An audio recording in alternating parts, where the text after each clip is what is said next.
Ancien membre de la Galaxie patriotique, Monsieur Koné Largaton est aujourd'hui le vice-président du Parti Concorde en charge de la promotion et de la mobilisation. Dans cette interview, il nous parle des exploits réalisés par le président Alassane Ouattara et nous édifie aussi sur son concept « Travaillons pour la Côte d'Ivoire », une initiative qui invite la jeunesse ivoirienne à un changement de mentalité et à la culture du travail. Interview 1. Bonjour Monsieur Koné Largaton. Présentez-vous pour nos lecteurs. Koné Largaton, je suis Koné Largaton à l'état civil.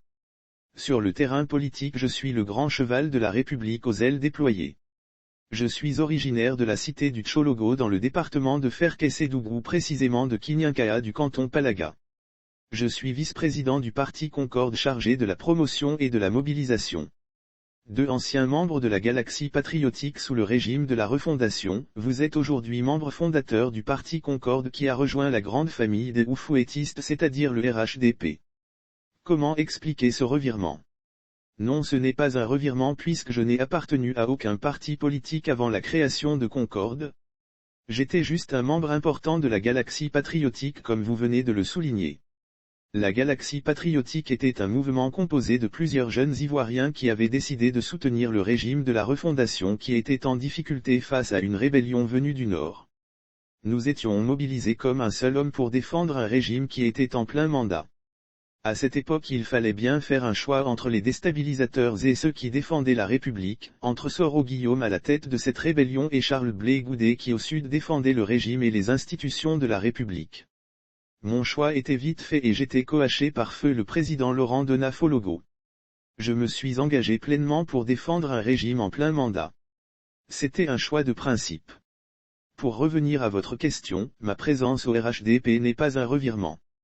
C'est après la chute du régime de la refondation que mon aîné le ministre Alcide Djedje que je salue au passage qui était le directeur général des relations multilatérales au ministère des Affaires étrangères m'a fait appel avec d'autres leaders dont Ouattara Djebo pour créer un parti politique qui est Concorde et le ministre m'a fait l'honneur de me nommer vice-président en charge de la promotion et la mobilisation.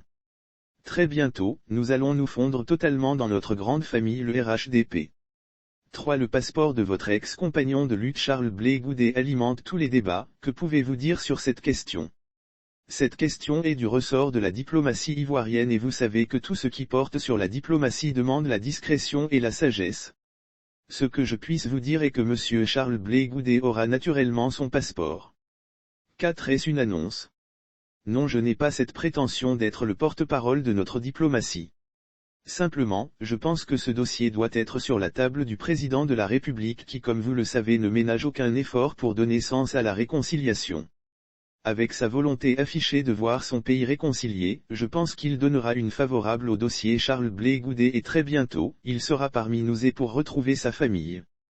5. Le 21 novembre dernier, vous et vos amis aviez lancé un mouvement citoyen depuis la fondation Oufoué à Yamoussoukro. De quoi s'agit-il ? Il s'agit d'un concept intitulé « Travaillons pour la Côte d'Ivoire ». Une inspiration que nous tirons du travail abattu par le chef de l'État son Excellence M. Alassane Ouattara qui en si peu de temps a fait des exploits spectaculaires pour notre pays.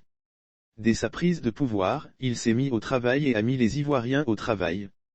Nous pouvons dire aujourd'hui sans gros risque de nous tromper que nous avons atteint un niveau considérable en termes de développement. Nous sommes aujourd'hui un pays en développement.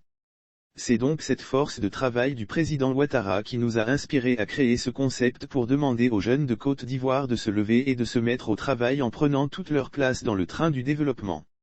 Pour demander aux jeunes de Côte d'Ivoire de s'approprier cette noble ambition du premier d'entre nous de faire de notre pays un grand pays.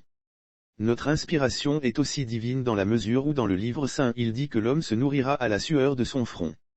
Il s'agit de travailler pour sa propre liberté, pour son indépendance personnelle. Notre constat est que nos jeunes n'ont pas la culture du travail alors que justement c'est ce à quoi le chef de l'État nous invite chaque jour. Il nous invite à la culture de l'entrepreneuriat. Regardez aux États-Unis, en Chine et même tout près de nous au Ghana. Dans ces pays, les jeunes entreprennent, le jeune Ghanéen est chaque jour au travail, il occupe tous les corps de métier. Chez nous, tous nos jeunes aspirent à la fonction publique. Non, il faut que ça change. Il faut entreprendre, il n'y a pas de saumetier. Prenez le cas des étrangers qui vivent chez nous, ils sont dans tous les petits boulots et s'en sortent. Les jeunes Ivoiriens doivent avoir la culture du travail. Ne pas croiser les doigts pour attendre l'aumône, il faut s'occuper. Voici donc notre concept et son sens. Nous devons travailler pour notre pays. 6. Votre mouvement milite pour la culture du travail ainsi qu'un changement de mentalité. Croyez-vous que ces valeurs manquent aux jeunes Ivoiriens? C'est un triste constat mais c'est une réalité et ce n'est pas moi seul qui le dis. Il y a peu de jeunes Ivoiriens qui entreprennent. Je pense que nos jeunes doivent tourner dos au gain facile, à l'oisiveté. Ils doivent se mettre au travail. Nous avons un pays riche. Nous avons des terres cultivables, des cours d'eau, la forêt, tout ce potentiel est à exploiter. Moi-même je suis un exemple édifiant.